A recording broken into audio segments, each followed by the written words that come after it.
याना केव्जमध्ये एंट्रन्सला मी उभा आहे. हे बघा,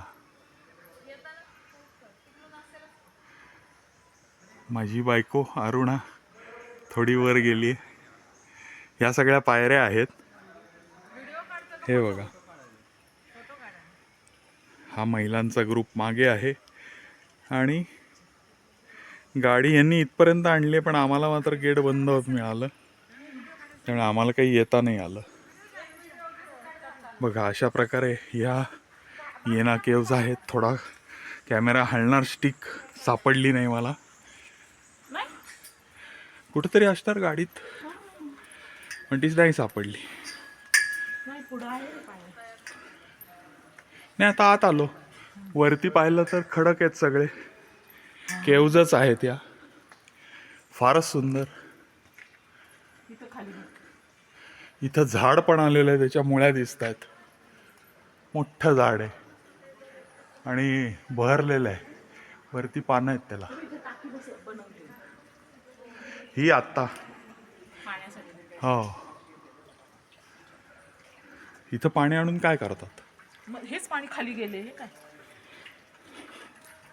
हे वरनं आणले पाणी. हे बघ, ह्या टाकीत. हा, हे बघा सगळी केव. पूर्वी कधी काळी आदिमानव इथं राहत होता. फार सुंदर केव्ज आहेत, अप्रतिम आहेत, थंडगार आहे. म्हणजे बाहेरचं टेम्परेचर आणि आतलं टेम्परेचर ह्याच्यामध्ये डिफरन्स आहे, चांगलाच डिफरन्स आहे. आता हे बांधलेलं आहे सगळं, पण त्या काळी असंच वाळू माती वगैरे असं मिश्रण असणार आहे. हे बघा, वरती बघा, वरती ओपन आहे. म्हणजे प्रकाशाची सोय कायम दिलेली आहे त्यांनी. म्हणजे आदिमानवाला राहायला उत्कृष्ट ठिकाण होतं हे.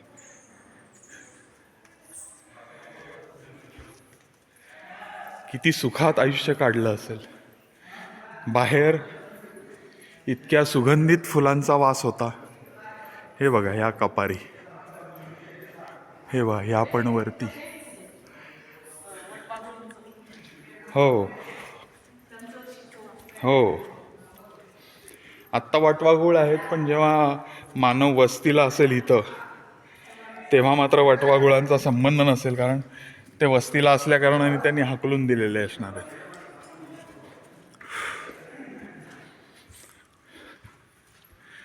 हे बघा, हे दुसऱ्या टोकाकडे आपण येतोय. हे बघा कसं छान केलेलं आहे. दगडावर बसली आहे. म्हणजे मानवाने बसण्याची सोय सुद्धा त्यावेळेस केलेली होती. फार पुढे जाऊ नको, उगीच ॲडव्हेंचर करण्यात पॉईंट नाही आहे, काहीच कारण नाही. हे वा, इथं ही गुहा संपलेली आहे. कमीत कमी 100-200 माणसं आरामात राहू शकतील, एवढी ही गुहा मोठी होती. हो ना? नाही, पुढं नसेल फारसं. बघ, चाललेच लोक खाली, ते पायऱ्यांनी खाली. हो का? हे संपली इथं. अच्छा अच्छा, हा दुसरा एंट्रन्स आहे. या बाजूनी पायऱ्या केलेल्या आहेत. माहित नाही या पायऱ्या कुठं आल्या आहेत त्या.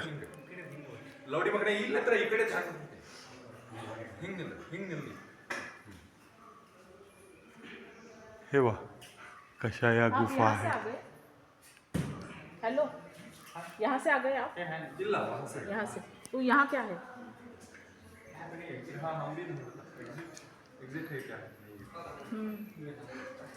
एक्झिट. हो, दुसरा एक्झिट असेल. हे वा, आणि हे खडक कुठंही इथं सापडत नाही.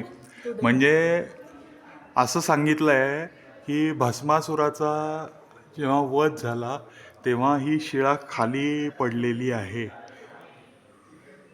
या शिळेनी त्याचा वध केलेला आहे आणि खाली खरोखर असं म्हणजे अवयव असे पडलेले आहेत त्याचे. म्हणजे काय म्हणता येईल, सगळं जळालेलं असं सगळं दिसतंय अवशेष. तुम्ही हा खडक जरी पाहिला तरी बघा, हे बघा, जळाल्यासारखे काळे आहेत हे.